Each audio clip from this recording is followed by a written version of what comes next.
suspended. I think it's like.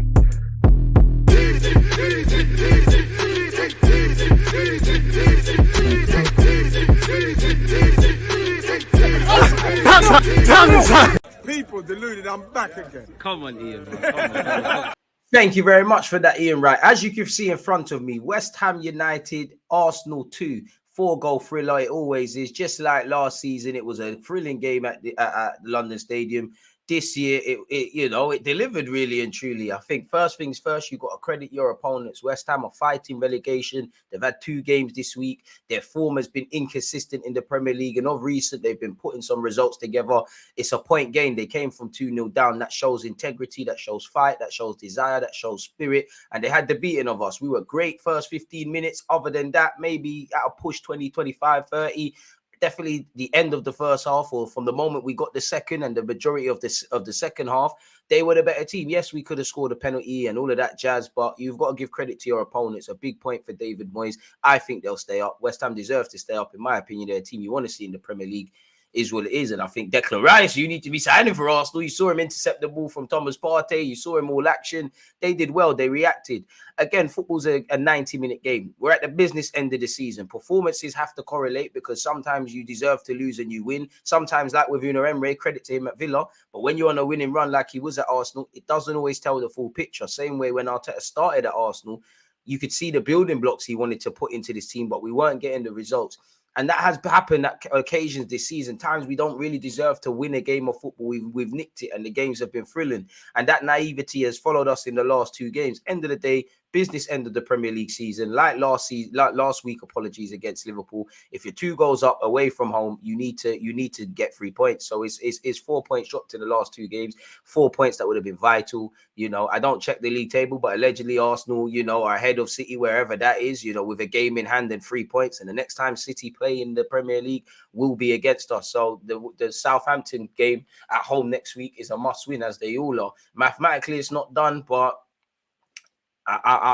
listen, you need a lot of luck, a lot of good fortune. You need to maximize the 3 points and things like that to beat City. And I just think these things have gone against us. Don't get it twisted. I'm proud of my boys. I'm proud of what we're doing this season. I'm proud of the building blocks. But in terms of that added skill, that street smartness, that sort of resilience to win a league title at this moment in time, I don't think we're ready. Of course, I hope to be wrong.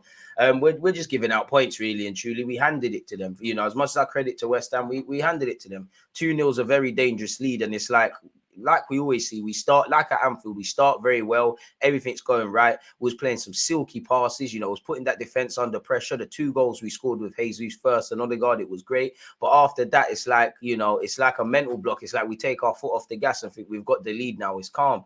And as we saw with Liverpool, you need to kill inspiration, especially a side playing at home at 2-0.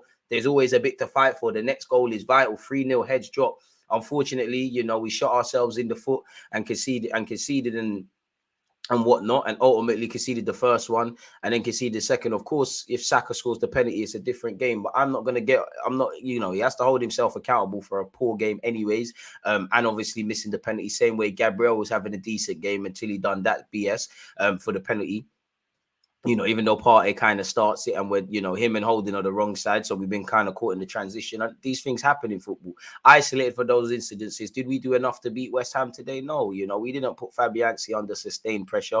We won the individual battles, but then we started losing the individual battles. We lost our shape. We lost our discipline. We was at 6s and 7s defensively. Bowen's goal, it's great from him and great from West Ham, but we're shambolic in terms of our team structure. So we've shown a lack of game management. We've shown a lack of street smartness. Maybe the pressure is potentially getting to Arsenal, which it shouldn't, because this wasn't something that was said in August. This is almost, you should be fearful. If you didn't come here with anything, if you didn't come here to anything, and we found ourselves in a position we're in, we should relish it. And the concerning thing is, young players is one thing, it's experienced players as well. We hold our licks in it. It is what it is. As I said, I'm not going to blame a single player, but we didn't do enough. What I'm more angry about with Saka, for example, actually, is for me, obviously you missed a penalty time and time again. You've been the go-to man. You've missed a penalty. You're gonna miss penalties again. You know, the Mo Salahs, the Neymars, the Messis, the Suarez's, the Ronaldos. You know, both Ronaldos. They've been missing penalties. They've missed penalties. You know, if you want to be an attacking player, it's gonna happen sometimes. Harry Kane, the man miss penalties. It is what it is. Saka's been the difference maker and a big reason as to why we're here. So I take penalties. It is what it is. I think, as you saw in my live stream, for those of you that did watch my watch along, I didn't really have confidence. I don't know why, but I didn't have confidence in Saka scoring that. And I wanted Jesus to take it, which the same outcome could have been the case. What I'm more frustrated about with Saka actually is the decision making. I felt like he missed the penalty. He was overcompensating. Like there was a break where we went 2v1 and the pass was on, and he didn't play the pass. And as you know, unwritten rule in football, and them incidents is there. If you're not going to pass the ball, you need to score. And he did neither, really. I think Martinelli had a great start to the game, went missing. I think Odegaard tried, but he weren't quite there. I think Xhaka and Partey were going through the motions. I think that I really got no smoke from my defenders, but I think Tierney kind of plateaued in the second half. He made a great sliding tackle, but I don't think he took his chances today. Benjamin White started brilliantly. Again, the majority of the players started brilliantly and then kind of fizzled out. So it's 2 points dropped, really. If you can't win, don't lose. And in many ways, second half, we could have lost. But, you know, it's 4 points dropped. It's 4 points dropped. And you have to get something off City. You definitely need to beat Southampton. And it just shows nothing, you know, nothing is taken for granted. But it's the second team that we've gone 2 goals up away from home. A second team that's played 2 games in a week, rotation or not. And ultimately, we haven't done what we've needed to do. So we have to be disappointed. You know, we showed a lack of discipline. Like in life, discipline hurts a lot. But the pain of discipline doesn't hurt as much as the feeling of regret, because regret, you can't go back in time. And I do think, once again, it's another game. There were warning signs from West Ham, and we didn't take heed of those things, really and truly.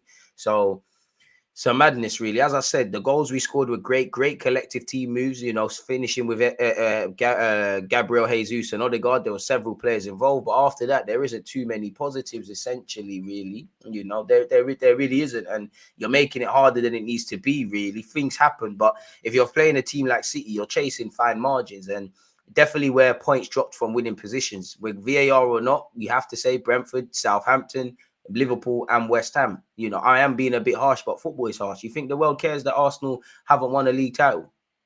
You think the world cares that Arsenal haven't won a league title in 20 years? You think the world cares that we're having a great season? You need to be harsh. A team like City could come down to goal difference. It could come down to fine margins. And while we've upgraded the process, we've skipped some steps, we're doing quite well. There's still a lot that this team needs to do for seasons like this, regardless of the outcome, to be a consistent thing, really and truly. And for me, we needed to go up the gears and put them under sustained pressure, because credit to West Ham, the period we was on top, especially their centre-backs, you know, their centre-backs look disillusioned and look scared, and their fullbacks.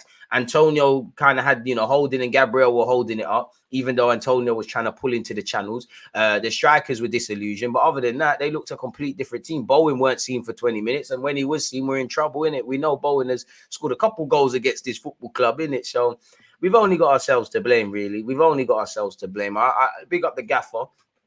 But I didn't understand taking off Jesus away from maybe fitness. I did like the introductions of Jorginho and Trossard. I was a bit wary about Jorginho because it felt like we was being overturned in midfield, but I think they worked. I feel it's a bit harsh giving Eddie Nketiah 2 minutes, basically 88 minutes on the clock. He's come off the bench. I know there was 5 minutes of added on time, but there's none of that. I don't understand why Smith Rowe weren't utilised. This was a man that was one of our key players last year and scored a lot of goals for us. And one reason I thought he could come on is, if you remember last season, there were times he come off the bench and was a bit of a super sub. So I have to question that. But we didn't deserve to win today. We didn't deserve to win because we didn't go and get that third. We didn't hold on well enough to the second.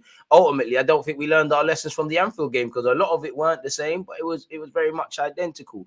Again, I'm not going to get at players for missing penalties, conceding penalties, getting caught in possession. Yes, I don't want you to do this, but these mistakes happen. 9 times out of 10, Partey gets away with that. Unfortunately, today it wasn't. Saka will score more penalties. Gabriel could have done better for the pen, but isolated to that, I think if you remove that, we didn't do enough to win today. We didn't. We really didn't. You know, I think if I look at it, I wrote it down when Sky Sports said it. 20 minutes in, we played 125 passes to their 26. It's like after that we allowed them to get, you know, after they allowed us to get our seconds. So it's like they grew in confidence. And there are going to be times away from home, the team's on top of you, but I don't think we managed those periods. And second half, honestly, I was scared because our shape was all over the place in the back line. Our midfield was nowhere to be seen. And it's another game that shows what you could do with a more physical number 9 with potentially some midfield options. Obviously, with probably El Nene and Tomiyasu again being fit, but we can't talk about that until next season because the transfer window's closed. Injuries happen, innit? I've got a lot of sympathies for Arteta. I don't when it comes to injuries for him or any manager because it happens in football. So, yeah, considering the way the game started, we could have put the game to bed. At one point, it was looking like West Ham are probably beginning to focus on their game next week. But, you give a team a bit of inspiration, especially a team fighting for their lives like West Ham, where it's almost a privilege, allegedly, to be talking about league titles. If Arsenal, I don't check the league table, are fighting for that. We can't give them any hope. And we did. And, what was said at halftime for a second week in a row between us and what was said with West Ham, you have to give them credit, really and truly. I don't think there was periods I think we needed to relax when West Ham were on top of us. I think we weren't doing the basics. We weren't looking after the ball. We weren't doing what Arteta demands of you positionally. I don't think Tierney and Zinchenko's role worked, really and truly. Obviously, he had to play. He's not that in it. I don't think it worked, and we lost a lot. As much as I love what Zinchenko has, it's always the one that isn't playing that is the magic man and the messiah. We have to be more than a team that just relies on the left back running the show, really. It should be an enhancer, really. So, yeah, I think we needed, I think we finished the first half a bit nervous. I think we needed to react a bit like last week. At halftime, my thoughts were, lovely 2 goals that we scored. I think there were periods where we're winning the ball back. We're not letting them out their half. There was a fast start. I think West Ham reacted brilliantly to our second. I think we displayed a lot of naivety. We gave them inspiration. I don't think we was controlling our emotions in terms of how we're playing, not necessarily fighting. You could see what West Ham were trying to do. Counter-attack, expose the high line, pull Antonio into wide areas, and they did it at times. We knew what was going to go with.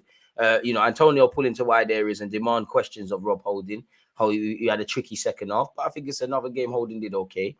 But we let ourselves down. Like, it's simple as that. We essentially let ourselves down, really. Like, we let ourselves down. I believe, forgive me if I'm wrong, let me actually make sure that this is actually right, people. So, yeah, at halftime, they had 9 shots, 2 on target. We had 4 shots, 2 on target. Now, we've been more clinical, and you have to define the quality of shots. But that tells you how the game was kind of going on top.